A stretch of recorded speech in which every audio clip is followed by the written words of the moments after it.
Bem-vindo ao Literatura Digital. Em Como o Google Funciona, Eric Schmidt e Jonathan Rosenberg reúnem as valiosas lições que fizeram da empresa uma gigante global, conhecida pela missão de inovar incessantemente. Se inscreva no canal para continuar recebendo os melhores resumos de livro e aproveite o vídeo. Como o Google Funciona, Eric Schmidt e Jonathan Rosenberg. Eric Schmidt e Jonathan Rosenberg compartilham algumas das novas perspectivas de gerenciamento que adquiriram durante o período em que ocuparam um cargo no Google. A cultura de trabalho do Google alcançou status icônico e tornou-se assunto de admiração. Deixando de lado a mitologia, Schmidt e Rosenberg acreditam aos fundadores do Google, Larry Page e Sergey Brin, a criação de um ambiente que atrai talentos de alta qualidade e dá a oportunidade para que esses talentos floresçam. Criativos inteligentes são a própria essência do Google e, de fato, seus fundadores são exemplos desse tipo de trabalhador. Nas últimas décadas, amplos avanços tecnológicos mudaram totalmente nossas vidas e nosso mundo. Hoje, podemos armazenar quantidades ilimitadas de informações online e facilmente nos conectar à internet por meio de qualquer dispositivo móvel. No mundo dos negócios, essas inovações mudaram a atenção de todos para o desenvolvimento de produtos. Isso aconteceu de duas maneiras. Primeiro, a internet levou os consumidores a exigir melhores produtos, dando-lhes mais informações e mais opções. Se os clientes não gostarem do seu aplicativo, por exemplo, eles podem simplesmente fazer o download de outro. Neste novo mercado consumidor, conquistar e reter clientes é o melhor produto possível. Em segundo lugar, os avanços tecnológicos mudaram o mundo dos negócios, permitindo que as empresas desenvolvessem produtos de forma rápida e barata. Mesmo uma pequena equipe de engenheiros, por exemplo, pode desenvolver um novo produto em apenas alguns meses e depois liberá-lo para milhões de pessoas online, gratuitamente. Por causa desses desenvolvimentos, bons produtos agora superam as estratégias de marketing sofisticadas. E essa percepção crucial tem sido o princípio orientador do Google desde seus primórdios. Os fundadores do Google concentraram-se exclusivamente no desenvolvimento do maior mecanismo de pesquisa possível, confiantes de que conseguiriam. O algoritmo do mecanismo de pesquisa do Google é um exemplo do tipo de produto revolucionário que só pode ser criado por funcionários qualificados chamados de criativos inteligentes. Estes combinam conhecimento especializado em negócios convencionais e conhecimento técnico com uma sensibilidade criativa. Eles são competitivos, ambiciosos e curiosos. Os fundadores do Google, Larry Page e Sergey Brin, superaram a contratação simplesmente ao trazer os melhores engenheiros e dar-lhes a maior liberdade possível para desenvolver produtos incríveis. Os criativos inteligentes são a chave para o desenvolvimento de ótimos produtos, então atraia funcionários que se encaixam nessa descrição. Para começar, faça da contratação uma das suas principais prioridades. Na maioria das organizações, a contratação de novos funcionários cabe ao gerente e supervisor. No entanto, as opiniões de apenas uma pessoa são altamente subjetivas. Em vez disso, concentre-se na criação de um comitê de contratação para representar os diferentes pontos de vista e funções de sua empresa. Por exemplo, um engenheiro, um vendedor e um gerente. É exatamente assim que a contratação acontece no Google. Os comitês analisam os candidatos em relação a dados concretos e materiais de apoio, como relatórios de entrevistas, histórico de remuneração, currículo e referências. Embora todos esses documentos de apoio sejam valiosos, a contratação de criativos inteligentes também requer imaginação. Analisar um currículo e avaliar um candidato com base na experiência não é como você encontra os funcionários mais interessantes, inteligentes e adaptáveis. Além de fazer perguntas padronizadas, pergunte aos candidatos sobre seus interesses e paixões. Você também deve desafiar os candidatos e pegá-los de surpresa com perguntas surpreendentes, como perguntar como eles pagaram pela faculdade. Nessa linha, o ex-CEO do Google, Eric Schmidt, faz uma pergunta a si mesmo antes de tomar qualquer decisão de contratação. Se ele estivesse preso em um aeroporto com um possível funcionário, seria capaz de manter uma conversa interessante? E uma vez que você contratou um criativo inteligente, o que você pode fazer para mantê-lo na sua empresa? Essa questão é importante, pois os criativos inteligentes são inquietos e ambiciosos por natureza.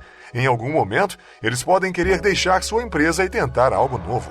Para evitar que isso aconteça cedo demais, encontre maneiras de desafiar e envolver o intelecto de seu funcionário. Dessa forma, eles se sentirão estimulados e motivados, o que suprimirá sua vontade de sair.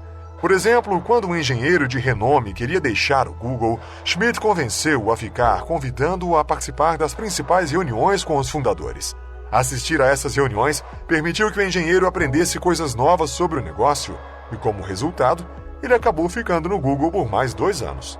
Os valores nos quais sua empresa é criada é o que torna sua empresa mais atraente para criativos inteligentes. Que tipo de cultura atrai criativos inteligentes? Esses funcionários prosperam em ambientes que estimulam a criatividade. Aqui estão os 3 principais aspectos de uma cultura criativa da empresa. A interação entre colegas é fácil. Os funcionários sentem-se à vontade para falar o que pensam. Os funcionários podem tomar decisões de forma independente. O terceiro ponto é crucial. Você tem que encontrar uma maneira de dar a seus funcionários a liberdade de tomar suas próprias decisões. Se você não pode fazer isso, pelo menos certifique-se de ter um bom motivo quando disser não. Definir seus valores é outro aspecto importante da criação de uma cultura corporativa atraente. Por exemplo, em 2004, os fundadores do Google criaram um documento delineando os princípios orientadores da empresa. Estes incluem frases como "não seja malvado" e "torne o mundo um lugar melhor". Seguir essas etapas ajudará você a criar um ambiente para atrair os melhores talentos, mas não disciplinará nem motivará os funcionários. Ele também não transformará funcionários comuns em criativos inteligentes. O que vai fazer, ao contrário, é chamar a atenção do tipo de pessoa que é atraída por uma determinada cultura de empresa, em vez do tipo de pessoa que só é seduzida por um grande salário, e encontrar pessoas motivadas para trabalhar duro, independentemente de quanto são pagas, certamente ajudará sua empresa a ter sucesso.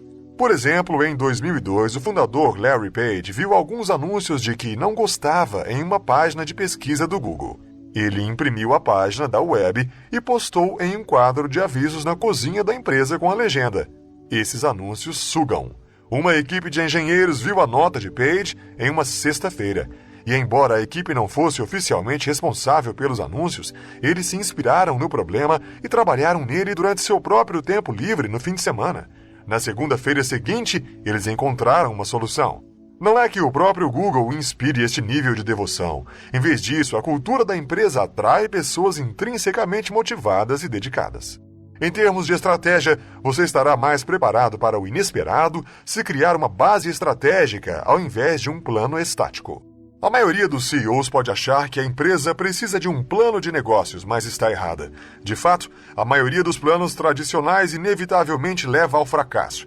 Isso é porque um plano típico não deixa espaço para mudanças e administrar um negócio exige que você responda a novos desafios sempre que surgirem. Digamos que você tenha definido uma estratégia de longo prazo para o seu negócio de tecnologia. E se uma nova tecnologia ou concorrente surgir exigindo que você reaja rapidamente, você não será tão responsivo se estiver comprometido com um plano fixo.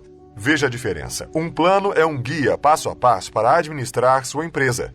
Uma fundação é um esboço de princípios orientadores. Quando Jonathan Rosenberg escreveu a base estratégica para o Google em 2002, ele inicialmente planejava fornecer um plano de negócios típico no estilo MBA, delineando alavancagem, distribuição, técnicas de marketing e assim por diante. Em vez disso, ele acabou escrevendo algo mais amplo, porque percebeu que isso realmente ajudaria a orientar seus funcionários. Sua fundação teve 3 pontos para o sucesso.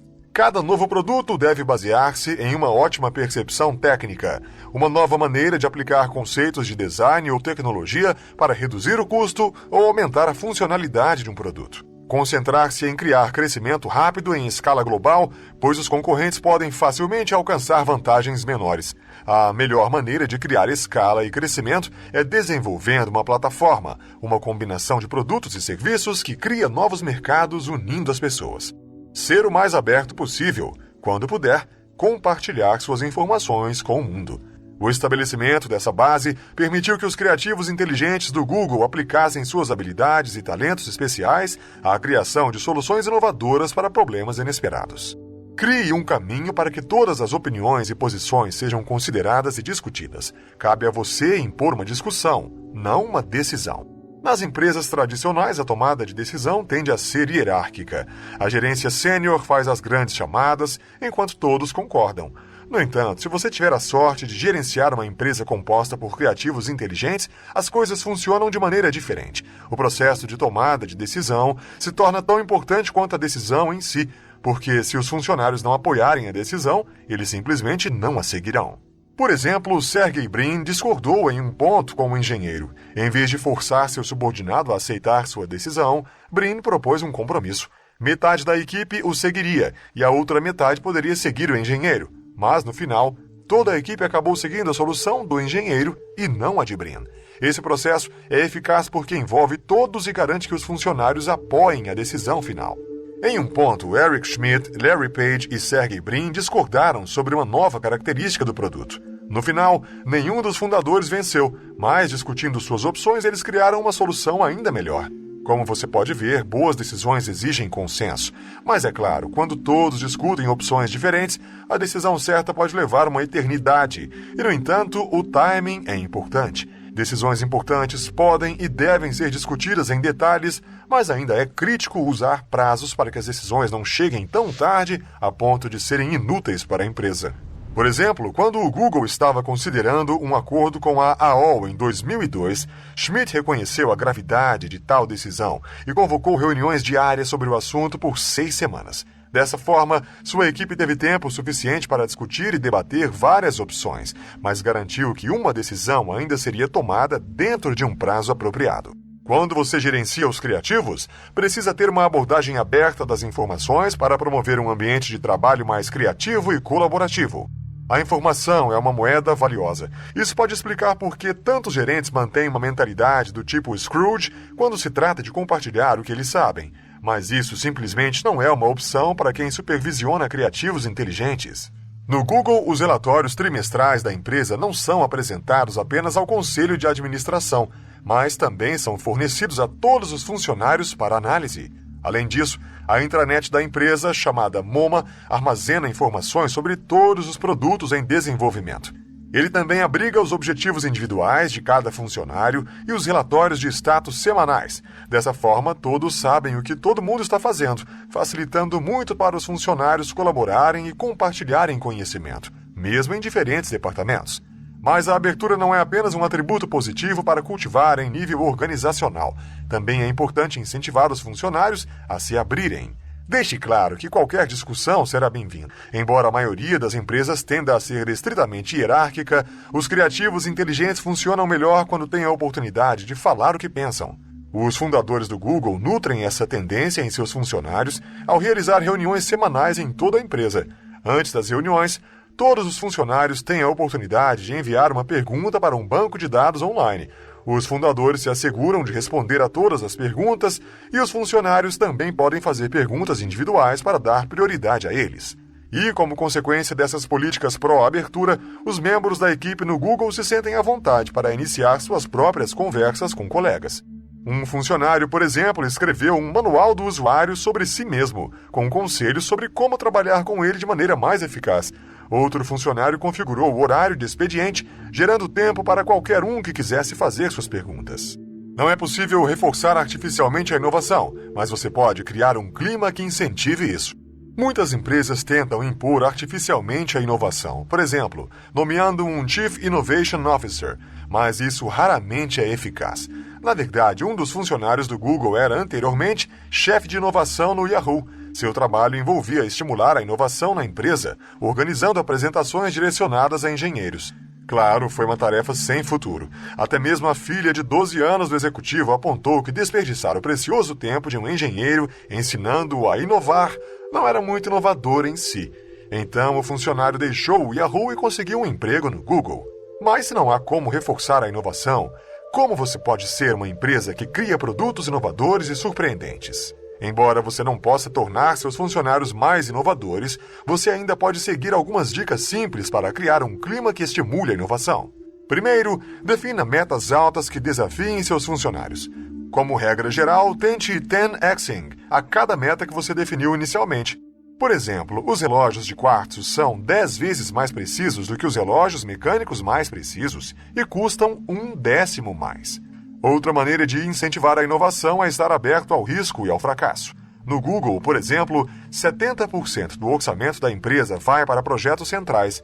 20% para empreendimentos futuros e os 10% finais para novos experimentos. Dessa forma, até mesmo projetos que parecem arriscados ainda recebem financiamento, o que mantém a inovação em movimento.